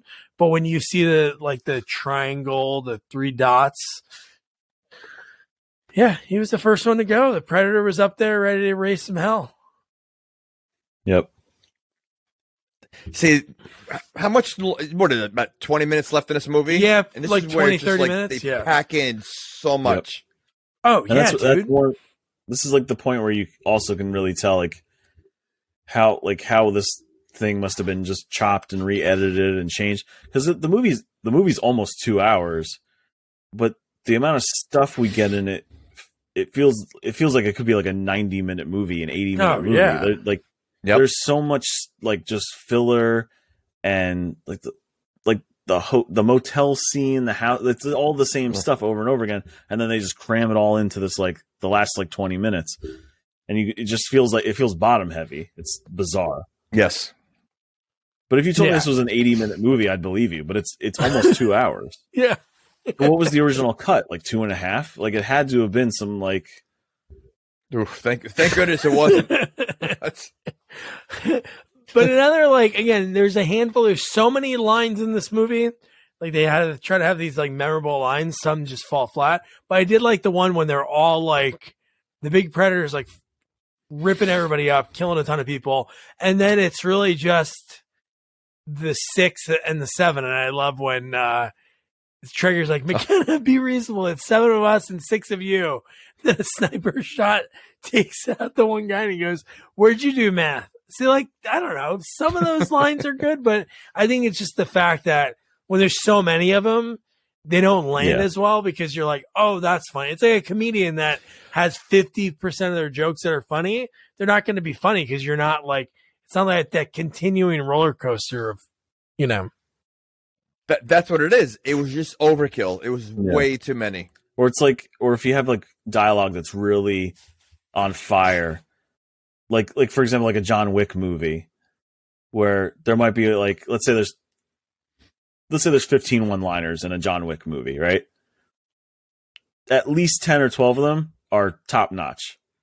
So even if a couple don't land as well, those 10 or 12 are carrying you through the script, right? So like with this, even if like the one, like the math one, that's pretty good, but we just sat through 25 that suck. Yeah. So even if that gives us like a slight chuckle, we're like, oh, fuck this movie. I'm done. I want to get up and I want to go home, you know? So that's why, like, I don't. And you were already home watching that. So that's something. Well, I think also that there's a point where it's got to slow down with the jokes, right? You take the first Predator, he's got a lot of one-liners in the beginning, and then later on, you don't have that many at all. It's the action. Yep. You know, this doesn't slow down. Yeah, because the first one, you're looking at these guys, they're throwing one-liners, they're best of the best, top of the food chain, and then they come against something they don't understand, and now shit's real, and they're not joking anymore. Right. Yeah. Whereas this is just joke, before, after, and in between. Like, it makes no sense. It's just. Well, maybe then in the next scene, if the Predator. The movie didn't kill the franchise. Well, like but you now said, the new one that's coming out. Granted, it's a prequel and they're going a very different route, but they got a solid director on it. But I'm surprised they even want to deal with it. But now Disney owns it, so I guess they want to make something. Yeah. But then when you get the Predator speaking using his translator, when he goes, "I'm going to destroy the ship. And now I want to hunt you." And then I love my favorite part of the whole thing was the timer that he used to give them a head start. It started at 7 minutes and 33 seconds. What a bizarre. Well, that was alien time. That was alien time. I hated this. I hated that he spoke like that. I hated it. Because in the first one, he just mimics. Yes. You know, and I like that. Which good. They touch on in this is like, too. They touch on like the mimic thing, but then it turns into this one having like a translator. Which, again, maybe in a better movie. Yeah. Maybe in a better movie, we wouldn't be criticizing it as much. But yeah, but again, it's kind of like you're messing with the formula now. You're correct. But no, it's 7 minutes and 33 seconds. They get, when the timer's off, when it's done, he's there so fast. Like, he pulls the one guy in the tree, and then I love the other guy that gets his wrist shot. Like, his wrist gets shot. Like, his hand falls off. His hand gets cut off. And he's bleeding. And what does Traeger do? He shoots him in the head. Put him out of his misery. Oh, it's useless to him now. He could have survived. Oh, yeah. But, I mean, he's probably going to bleed out. That's true. See, I was thinking they would do the Apollo Creed from the first one, Carl Weathers. His armor shut off. Like, I think that's the throw. But he goes out a hero. Yeah. He fights to the last. This whole scene. Just, again, I think because they should have killed people off, like, I don't know, just like sooner. Like, there's just too many people left that we care about. Like seeing those first two guys, they were no-name guys that we didn't know. So that makes sense. Like whatever. But I did like, I enjoyed the way Traeger died. That was awesome. The fact that he gets shot in his own head. That's great. Well, they called a truce, right, at this point, which I found kind of weird. Yeah. I mean, I understand why, but how can you possibly trust during a truce? No, I would not trust that guy at all. He tried to kill my kid. That's what I'm saying. So, like, yeah, I don't know. God. And then we get like Baxley and Coyle, which is cool because you saw like the way they go back and like just that they put them together. I guess that made sense. But the fact that we mentioned before, Thomas Jane jumps onto the burning Predator with a knife. He's stabbing him. He gets thrown off of him. He gets stuck onto a broken branch. And then Keegan-Michael Key, he gets, what does he just get thrown? He gets thrown on the ground by the Predator? I feel like he's got no skill whatsoever in this movie. No, I don't know what he was in the military. Really? He was the cook. They say it. He was. I forget what he. I thought he was like a sniper too. He did something where he wasn't like really hands on. He was. They're all snipers. It seems like everyone's a sniper. Yeah. Or he was an airman. Yeah, the way they die. That was cool. Oh no! Yeah, but what if one shot earlier than the other? Because remember his story is that he killed his guys. He like snapped and shot all his own guys. Nebraska, right? He killed his commanding officer. No, Keegan. Oh yeah, that is. He's true. the one that snaps, and then you find out that Baxley was the lone survivor of the people he was shooting at, and then they became friends. They say that in the movie? Yeah. Oh, shit, I missed that. What are they talking about? They're either in the house or the motel, and I think it's like Lynch or one of them is like that's why he's fucked up the way he is. Baxley is the lone survivor, and then McKenna's like, how are they friends? And they were like, oh, because you're sitting there day after day at like the hearings and stuff, and they're just like they just talk to each other. And now they're best friends. I missed this too. I missed that whole thing. Well, holy shit! I totally missed Traeger's death. I started zoning out by this point. I was like, I saw Traeger's this death movie is once. worth it. No, his death's worth it. But no, then they shoot each other at the same time. But I think I know you're gonna say, Jamie, like, what if one missed? Or they didn't... What if either one misses or one shoots quicker than the other? And now you're stuck there. Why did they just kill themselves? I guess they couldn't do that. Why? I don't know. If they didn't want to miss, if they had a fear of missing. Wait, fear of missing their own head? No, I'm saying that you're saying if they shot at each other, they could have missed. So why would they? Yeah. Why would they make sure for a sure shot in their own head? Yeah. Oh, okay. Yeah, that's what I'm saying. That's what I was saying. You were saying I wasn't saying that. No, but I also said, like, what if one shot earlier than the other? Because they shot the exact same time. And now he's stuck there. Like the guy's stuck in a tree now. And he lives and he's living out there. Hey, guys. Becomes friends with the squirrels. He's cursing at them. Could have been like a whole thing. But God. Ugh. And then just like from there, and it seems like it's still super dark out, right?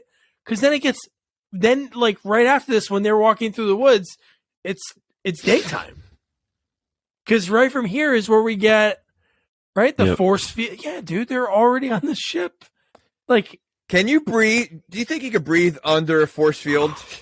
I don't know. I guess it's trapped in the trapped the air. Yeah.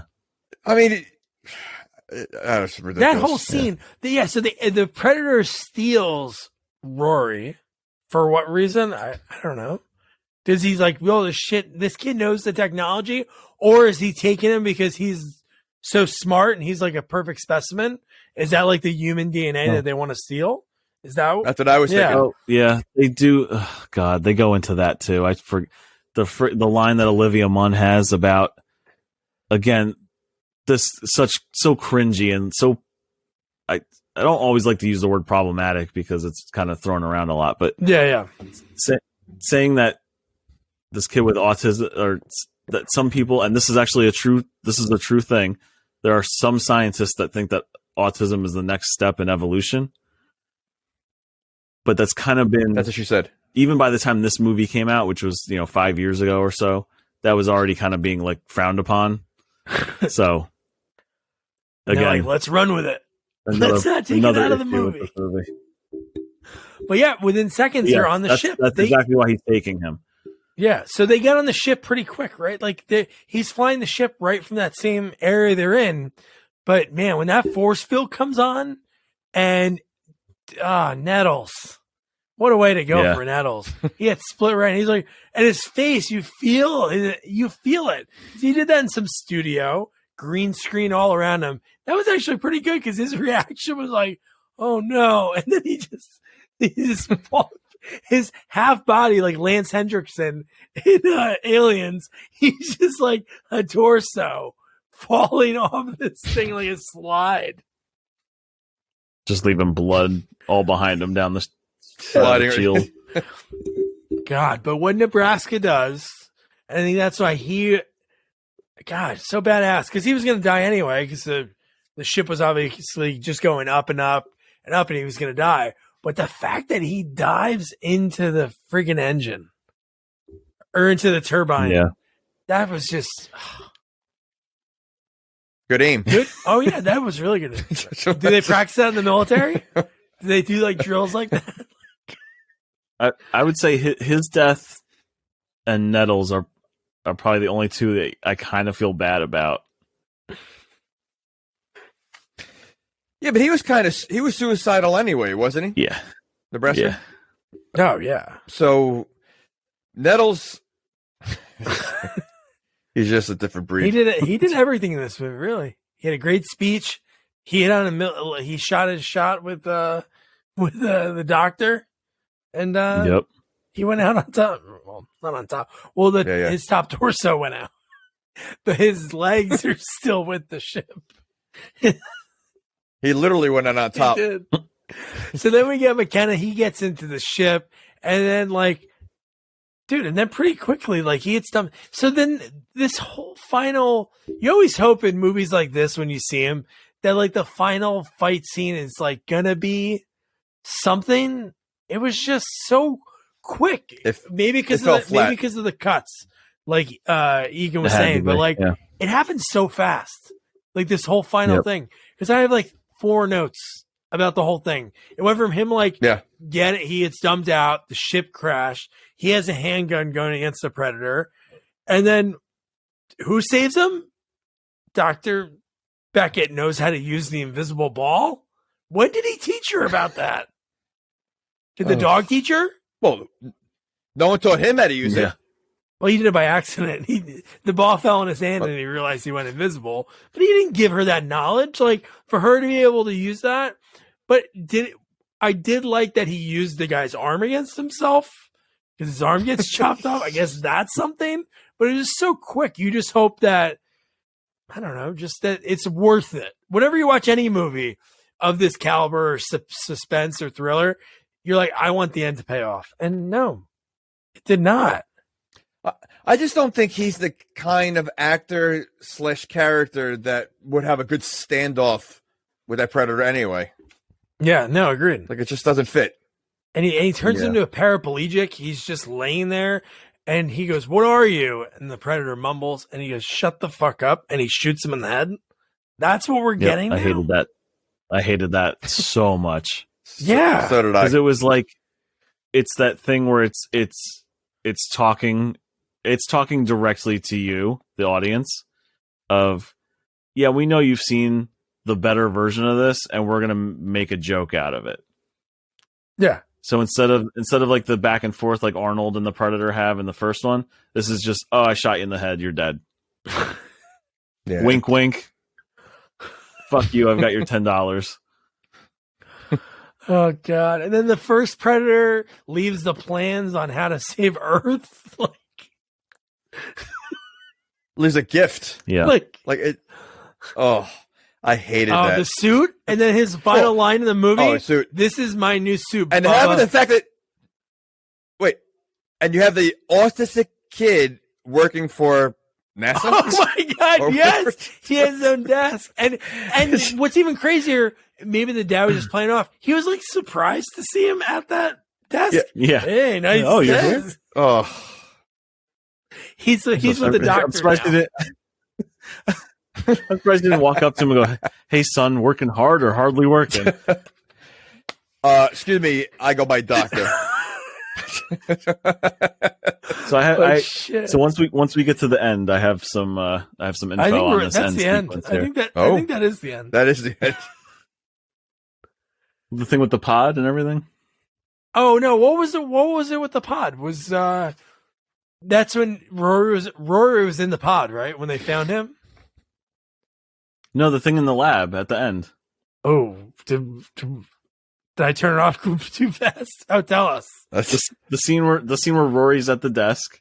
I remember that. Yeah. And they have, with the suit. and they have the pod thing in the lab, and it opens up, and the armor jumps onto the guy. Oh yeah. That's when he says, "Oh, this is my new suit, Bubba. Do they got it in 42 long?" Yeah.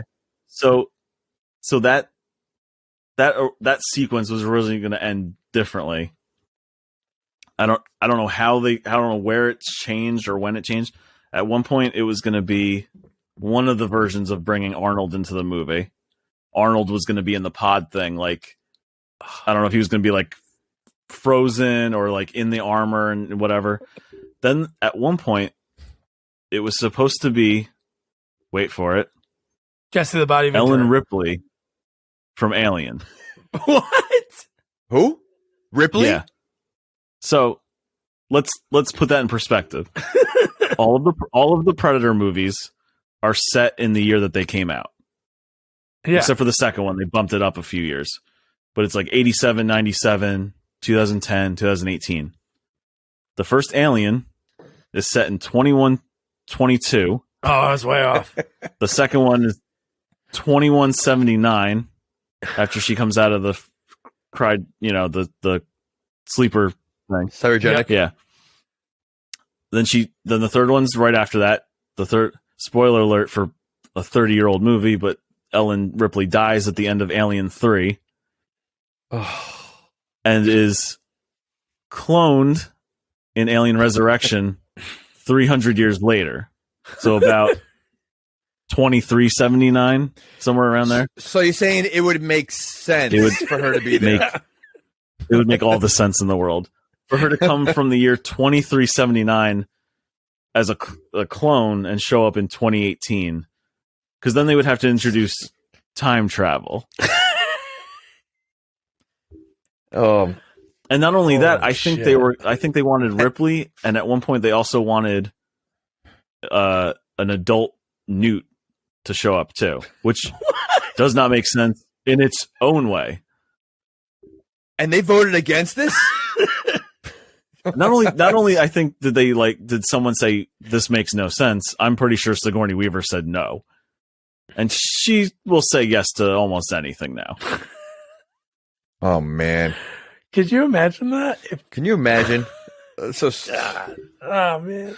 So that was but you know what's funny? Yeah. I bet you now you know your history, you know all that kind of stuff. But if that happened, the audience would have went wild. Yeah. They wouldn't even think twice about it. Nah, they might have questioned. I would think Dutch they go wild. Yeah.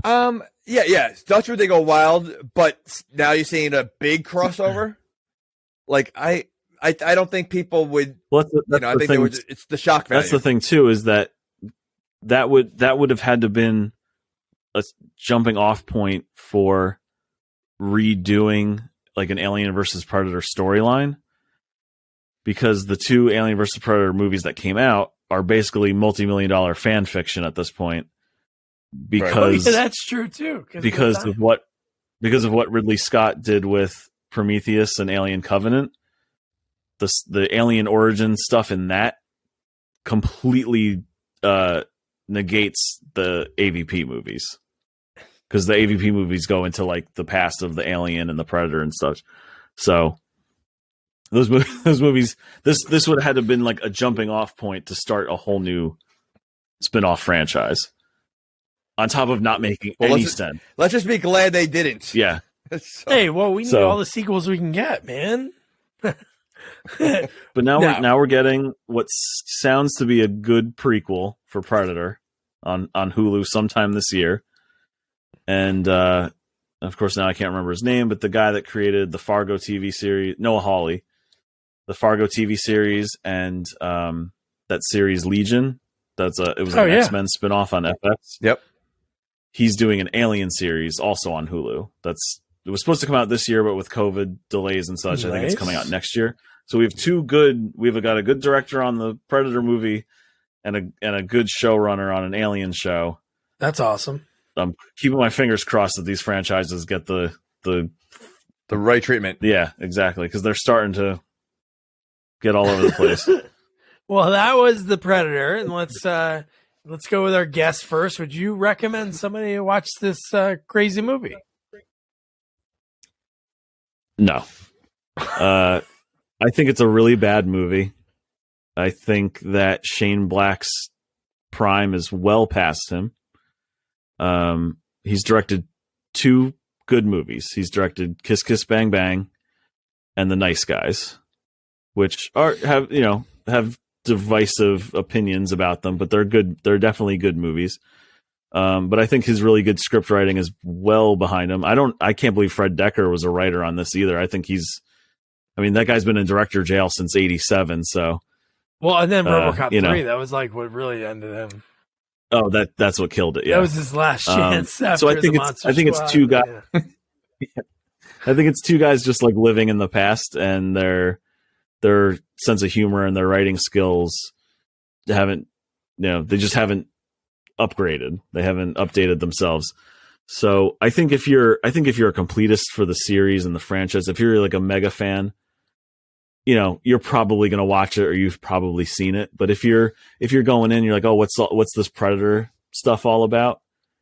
Watch the first one, and if you like it, go to the rest. But I would say watch. If you like the first one, watch 2 and 3. Skip this one. Because even if you're not like a big on like Schwarzenegger or like horror sci-fi, there's no denying that the first movie it's a perfect engine. It's a perfectly crafted movie, even if it's not your cup of tea. So, to most people, I'd say no, don't watch this. but if you're like a big completist and you're like, I gotta see them all, then my recommendation is probably not going to stop you. Completists have the same motto as Pokemon. Gotta catch them all. Gotta see them all. All right, so that's 7 timer now. That's awesome, man. Jamie, I'm with you, Egan. I think. Now I've only seen the first 2, and now this one, and I'm assuming the other ones, even Alien vs. Predator, will probably be better than this. So this movie, if you don't see it, won't affect anything in the storyline, I'm assuming. Yeah. Right? So I would say pass on this unless you just want to say, I've seen all the movies. Yeah. But I don't think it's going to hurt you not watching it. I found myself bored at some points of this movie. So I'm going to say no. That gives somebody street cred. They go on a date. They're like, I've seen all the Predators. And it's like, some girl's like, now I always say, like, check out movies. Like, if it's somewhere that it's free, I don't know, there's some good action in it. There's a great thing on YouTube. It's like 15 minutes. It's all the Predator fight scenes. I thought they were really well done. I really like those. But other than that, and it's maybe like one of my rare skip ones. Because I don't know, I just didn't like, it wasn't funny enough. Some of the lines were great. So go on YouTube, like look up like the 4 funny lines in the movie. But other than that, it just, I don't know. It just felt flat, a lot of it to me. I think that's the thing. You could go to YouTube, all the better action scenes and funny lines, and you'll be done in 6 minutes. Oh, actually, I looked. Yeah. They just released the 4K box set for this series, and this tells you all you need to know about this movie. They released 2 versions of the set, one with it and one without it. Wow. I bought the That's set amazing. without it.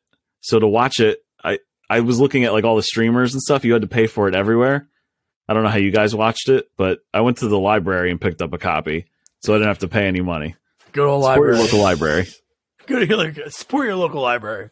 That's amazing. Yeah, so that was The Predator. Again, thank you, Egan, 7-timer. So this is even the first time this ever has happened.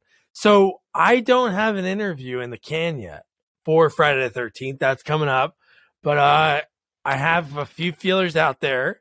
So while we're recording this, which is, I don't know, it's like 10 days or 11 days before Friday. No, that's bad math. Probably 18 days. So we have some time. But before the interview comes out, not as much time. So no matter what, me and Jamie will get a Friday the 13th to cover. We'll get someone. So that'll be something to look forward to. It's exciting to try to rush, I guess, to do this.